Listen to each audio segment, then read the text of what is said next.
Every year we spend over £13 billion on the DIY industry, and with the amount of home improvement shows on TV, you'd think that Britain's gone DIY crazy. Our obsession with reinventing our homes is made possible by the diverse range of styles and materials on the high street. But what you may not realise is that some of the designs you put in your homes are inspired by Islam. This isn't just a modern phenomenon. Take this wallpaper pattern, still popular today. It was in fact designed by the Victorian artist and founder of the arts and crafts movement, William Morris. And it's based on an arabesque, a motif used to represent nature in Islamic art. I think for a lot of arts and crafts artists, people like William Morris and his colleagues, the Islamic world tied in very closely with their way they looked at the natural world. William Morris was very keen to stylize the natural world, to take elements of it, to make it timeless and to make it flat pattern, rather than just having bunches of flowers growing all over the place, which was mid-Victorian design. And the Islamic artists often had this same way of creating a flat pattern out of natural ornament. In this collection here, we've brought together a number of objects that we know inspired Victorian designers. There's brocade, which is a beautiful velvet and cloth of gold, which has an arabesque design, which William Morris then used in his own work. We've also got vases, which have got a lustre sheen on them. It's a glaze that has got a metallic sheen, which William de Morgan found particularly attractive. And also a lot of metalwork, which a lot of artists use as props in their paintings.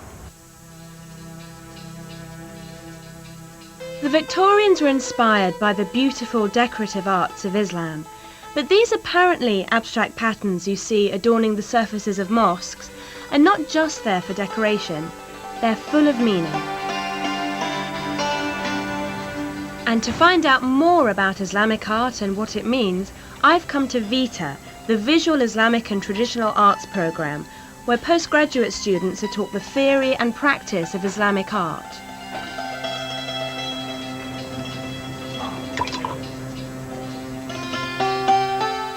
And Islamic art is very distinctive in its style. Can you tell me what the basic principles are? Well, Islamic art is very general. I mean, it sort of stretches through a very wide region, a geographical and cultural region. We could so say it's three major elements, which is geometry, calligraphy, and biomorphic form, which people mostly call arabesque. Geometry is to do with an interpretation of the structure of the natural order of being, of what we see around us in the movement of the stars, plant forms, and even the proportions of the human figure.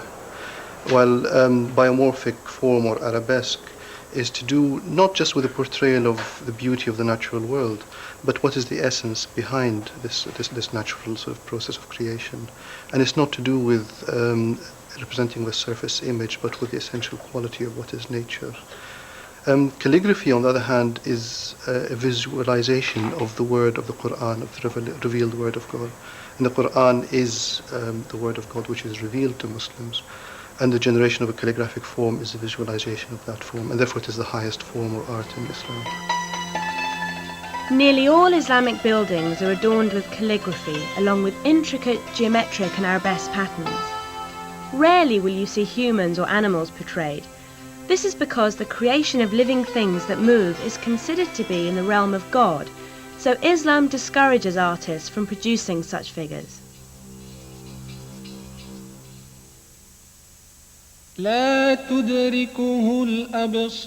Eyesight cannot perceive him, but he perceives eyesight. He is the all-penetrating, the all-aware. I'm just going to run through some basic principles first, and then we're going to... So it is geometric rather than figurative forms that are a strong feature of Islamic art. I've joined a geometry class at VITA to understand more about these two-dimensional patterns. We take our compasses. Compass is the most important tool in geometry. It's a sacred tool in Islam, and you'll be... I've learnt today that there are three basic shapes in Islamic art that repeat, and they are the square, the triangle, and the hexagon.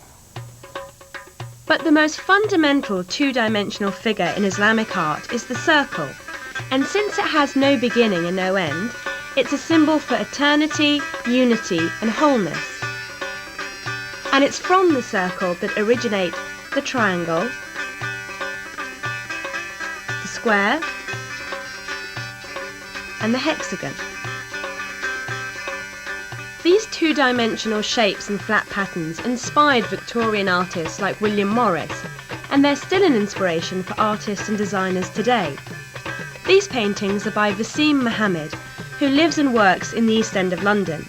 His work fuses traditional Islamic art with the British environment he grew up in. The main influences in my work are Islamic architecture, Arabic calligraphy, and geometry.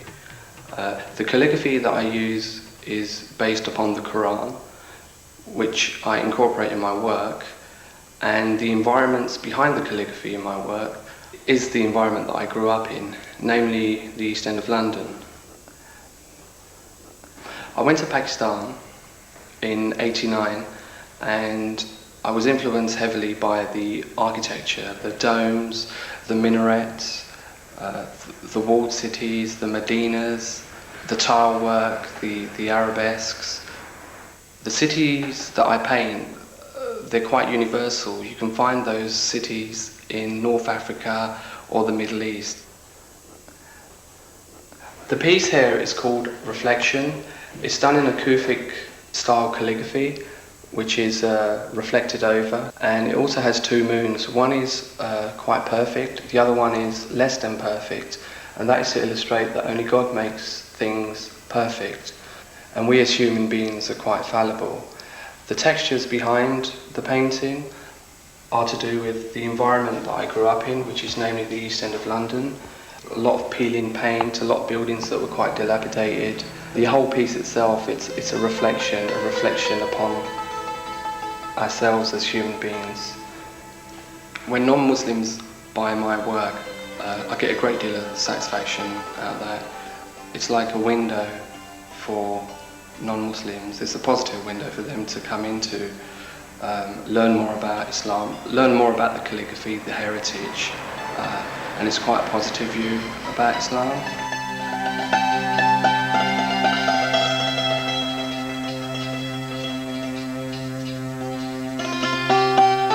I think that a lot of modern British designers are still looking to the East for inspiration. I think they're interested in the geometry, in the colours, in the materials that the Islamic world specialises in. So I think that there is still this cross-cultural relationship which helps to develop British art in new directions.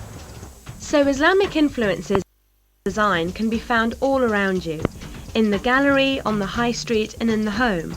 From the popular works of William Morris and the Victorian arts and crafts movement, to the compositions of modern-day artists and designers, all have taken inspiration from Islam.